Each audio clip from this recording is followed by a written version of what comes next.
This is the Todd Shapiro Show on Canada Talks, SiriusXM 167. Benji. Hello, Todd. Benji Nasberg, how are you, friend? I am well, Todd. How are you doing, my friend? Man, you know I'm doing my thing, hanging in. I'm actually doing the show from home a lot lately because I got these two little ones, so we needed. It was just a timing thing. So as I talk to you, I'm looking at my kids. So it's kind of my little baby's making me laugh. She's cute. So I'm great. Well, anytime you're around kids, you feel good, dude. When are you gonna have kids? Give me a minute. I gotta think about that. Got a few more restaurants to get going first, but it's nice that the kids are looking after you today. That's nice. Benji, of course, we've had you on the program many times, and you're. I love your story because you went and just did you're a young guy, and you just sort of made stuff happen. You took some risks in life, and you wanted to bring good food to the people of Winnipeg, and now you're expanding across Canada. Tell us about what's going on with the Carbone restaurants, and of course with fast fired pizzas. I would be happy to. So, as you know, back in 2010, we started a restaurant that was unique to the Canadian marketplace in regards to how we cook. We used coal in our oven in the pizza business, where in other concepts of Canada, everyone was using either wood-fired ovens or gas-fired ovens. And at the time, back in 2010, there was a bunch of restaurants that we had a lot of respect for that were opening in the States, and saw zero styles like that opening in Canada. So we said, hey, let's open up a pizza restaurant. Let's go with the model in regards to how the oven was fueled and cook great pizzas and stick to the high quality products and source locally and push our best foot forward. And what happened was, a few years later, we got to our second store, and by 2016, we had 4 locations open and had a great business running, and we felt that we needed to do this more, and we needed to bring in more individuals to do the same. And in 2017, we started franchising, and felt that as we were focusing on this full service market, there was a huge opportunity in the fast casual space, which was more of the kind of Subway model for pizza. And developed a Fast Fired brand, which is literally called Fast Fired, and that stands for Fresh, Authentic, Sustainable, Tailored, streamlined pizza. And now at this stage in the game, we've done quite a few deals. Like, we have about 20 locations opening next year. We're currently with 3 new ones in construction right now. We have most of the Manitoba market covered. And we're working through Saskatchewan and Ontario right now, and did some deals in Australia, India, Egypt, and Turkey. And it's been really exciting because as we started, we felt that there was a unique opportunity in Canada. And then when we shifted into the fast casual space, we noticed how many opportunities to be first to market in other areas. It was crazy. We just started having conversations with like-minded people and saw opportunities everywhere. So here we are. We're a Winnipeg-based company, but we're opening stores internationally, and all those are turning into the real deal starting this year and early next. So it's been great. Winnipeg, always home. Definitely happy to be in a bit of a warmer climate soon. But yeah. That's kind of it. What is the temperature today in Winnipeg? What are we at? It's about minus 22. Oh, jeez, dude, that's terrible. That's just the worst. It's a nice day. Yeah, right. Minus 22, beautiful day. So I mean, the expansion. Do you when you sort of studied the franchising opportunities, and that's what you're doing with the Fast Fireds now, and people can inquire, by the way, if you're intrigued on maybe taking control of your own life, and obviously some risk in business and every kind of business. But if you people can buy franchises and get the information from Benji. Where do people go for that? Yeah, so you go to fastfire.ca and click our contact form or the franchise inquiry form, and it gives you some information. And then if you reach out to us, we'll have somebody, reach back within the next couple hours, because we're actively looking for like-minded people to take on the brand. And, we have the recipe for success. It's just a matter about who the people are that we're working with and where we're going with it. So brilliant. You talk about a recipe to success. Do you? I mean, did you or do you currently, do you study like the fast food trends of franchising? Do you look to the Subways, the McDonald's, maybe not McDonald's, maybe a bit big, but some of these smaller shops, like do you try to look to find how you can replicate some of what the real big successful ones have done, and then also improve not only just a quality of food and an actual experience, but just sort of an overall feel? Like, is that kind of the angle here? We look at everything in regards to the consumer shift to convenience and customization and more delivery friendly businesses. That's kind of where the world's going. So we research everything.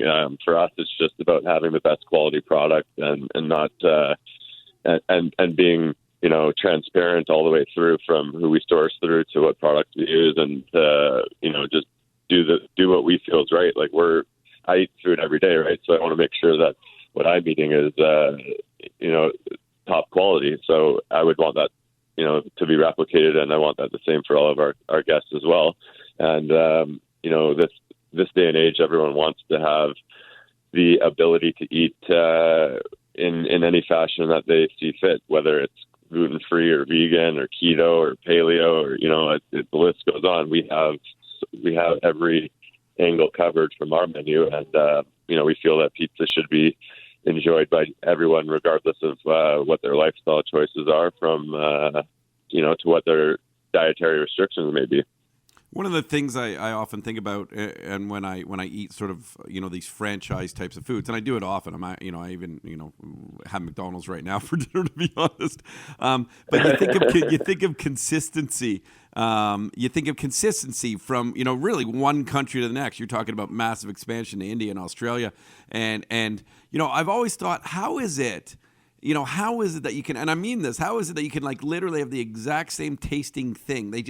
And so how do you stick, as you're expanding now, how is it that you plan and, having your franchises stick to the very same consistency of perfect pizza? Again, it's with the people, because we have the systems and we just need to follow them, and have to have everyone on the same page with understanding. But do you get like my point being, do you get the same dough in bulk and shipped? Do you get the same cheese? Yeah. Like it's all sort of sourced out from the same areas? Yeah, like we make everything in-house, and international markets will work with the suppliers that have the same credibility that ours do in the Canadian market. So I mean, there's restaurants all over the world, as you know. So we just simply align ourselves with those companies, and then again, though, it comes with the people. We can get the best product, but we can it can go completely wrong if the wrong person's handling it. So we trust and put a lot of time in the vetting process with who we're working with. But in regard to supply, like there's no shortage of quality product out there, and we do make everything for the most part in-house. So we just need to get the product, and then we follow, have everyone follow our guidelines and recipes, and then we're good to go.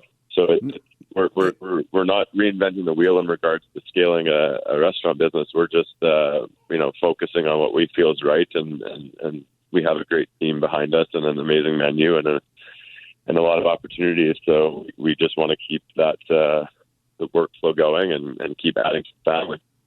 You mentioned India, and I like at the how do I want to phrase it? Not to stereotype in any way whatsoever, but I don't necessarily would have sort of thought that pizza might be something that would be popular in India. Is that a new demographic, like a new trend that is happening, or has that always been around? Pizza's big in India. It's actually a very big market. The toppings and the ingredients will vary for sure from what we see here, and there's a lot more of a vegetarian approach in the markets that we're looking at there. But we have a celebrity chef behind our menu by the name of Pete Evans. He's based out of Australia, and he's traveled the world and done amazing things, won the world's best pizza award, and makes amazing recipes for us. So when it comes to those markets, it's just a simple matter of, we have four walls, we have the concept. We just simply need to modify the menu to allow for the consumers there to enjoy as they would in any business. We're at the forefront from execution and quality, and like I said, we have an amazing chef behind it, so the food's going to be top notch no matter where we go. And there's amazing product out there that we can source, and we'll find it, and that's how we're moving forward. Consistency is extremely important, though. It's a very, very valid point. We have to ensure that no matter where you go to one of our concepts, if you go to Fast Fired in India or you go to Fast Fired in Canada, the quality has to be the same. The product may be slightly modified or different, but you're going to know what you're getting. Pretty awesome stuff. Real quick, I'd be remiss if I didn't ask if you talked to Pete. Is everything okay in the areas he's in Australia? And Pete's a very famous guy, by the way. You know, like it's an impressive head chef, massive YouTube star. He's done a ton of television in America. Really cool dude. Has a great story to tell and an amazing chef. Have you talked to him and his family? And do you know how people are? You know how he's doing over there? Yeah, I wrote him the other day just to make sure, everyone's safe, and it's a terrible situation what's going on there. It shows, that change is needed all over the world, and it's unfortunate to see it happen to the magnitude that it is. It's definitely an eye-opener. We're in touch. He's safe. He's not impacted directly from it. Neither is the team that we work with there. But, Australia is a great place. I know they'll fight through it. They're great people. It's very unfortunate what they're dealing with, and we obviously wish that upon no one, but it does bring us together, and it's nice to see. We feel it's a community mindset. Like even with them where they are, we feel directly impacted and feel like they're essentially our neighbor. And we hope for the best, and we're keeping our fingers crossed. Canadians and Australians have this unique connection. They're like-minded. They're fun. They're rational. They're hardworking, and there's a lot of sort of respect. Anytime we've had a lot of friends still do from Australia, and there's a lot of Aussies in Canada. And what is going on there, I think, isn't even talked about enough. It's just so sad now. They're saying over 1 billion animals died, and it could change the ecosystem forever over there. Like, it's just really, really scary stuff. So yeah, our hearts and thoughts and prayers, and any awareness that anyone can do. If there's any help, any donations, there's a ton of different links now. Go and definitely help out. Well, Benji, I guess my last question for you on sort of the business level. I know that one of the things we talked about is that you're taking this company public as well. That's in the process. Are there any company updates there? And when can people? Everyone I talk to, I always talk to them about stocks and shares, and looking forward to different companies on the market. Obviously, do due diligence. I can never give financial advice or anything, but I think you must be excited by this. Is there sort of any updates on when you guys might be listed? Yeah, I mean we've pushed through everything that we could on our end, and we're just in the period of waiting for the green light. We should be in a position to be publicly traded early February. So it's we've worked on that deal for about a year. We saw a lot of value in being able to go through that process and be able to raise capital and be exposed to the public markets for an overall marketing experience that gives our customer base and our partners the ability to be a part of our success from the macro level, along with this. They even support a store from being a regular customer or being one of our franchise partners or licensed partners.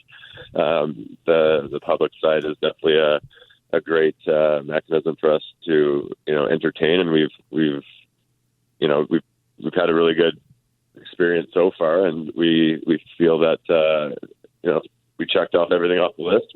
3 to 4 weeks is reasonable, but I'm always told not to give a hard date because it's not really within our control at this stage. We've provided all necessary information, and we're keeping our fingers crossed. We should be good to go in about 3 to 4 weeks, though. Wow, pretty exciting! Yeah, really exciting stuff for you and the team over at Fast Fired Pizza. Carbone, what will be if you ever get listed? When you get listed, I guess. Do you have a ticker symbol yet? That's always a fun thing to pick out. No, not yet. We're looking forward to it. It's going to be our corporate.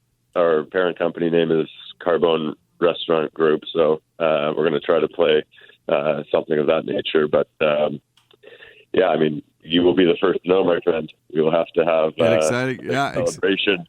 Oh, listen, I'm looking forward for you and your team, and one of your early investors, of course, and now sort of an ambassador to the chain is Kelly Olynyk, who plays professional basketball for the Heat. So that's really cool stuff. Yeah, it's amazing to have Kelly involved. He's an absolute star. We have, in line with that, we have even Andrew Harris. He's a CFL All-Star. Just took the Bombers through the whole. We've just been celebrating for the past 2 months in Winnipeg with the Grey Cup. There's nothing else to do except eat great pizza and celebrate one win, right? Hey, Benji, I got to run, but stay. Oh yeah, what's his name again? Sorry. With Andrew Harris? Yeah. Okay. Yeah, we got to get him on air one day. He's one of our investors as well. Awesome, dude. Let's get him on air. We appreciate the updates, and I look forward to picking your brain more moving forward regarding business and helping inspire the youth to go and live their passions, live their dreams. You look at this team you put together in the last couple of years. Between Pete Evans, Kelly Olynyk. Guys around you behind the scenes who I know some of them as well. Myself, I mean, that's a big deal part of this team, and I love it, dude. I mean, I can't wait to get high and eat some of your pizza when you get to Toronto. I appreciate it. Either way you eat it, you'll love it. I know you will. I know, no, dude, that meat crust pizza, I can't wait. You get that in Toronto. I say, I might buy a franchise. Come to think of it, I need that in my house. I need it next door to where I live. Thanks, Benji. Grossing store. Yeah, exactly. Thank you very much, my man. Take care. Okay, cheers. Fastfired.ca for more information. If you're looking to franchise, that's a good opportunity to do so. This is the Todd Shapiro Show on Canada Talks, SiriusXM 167.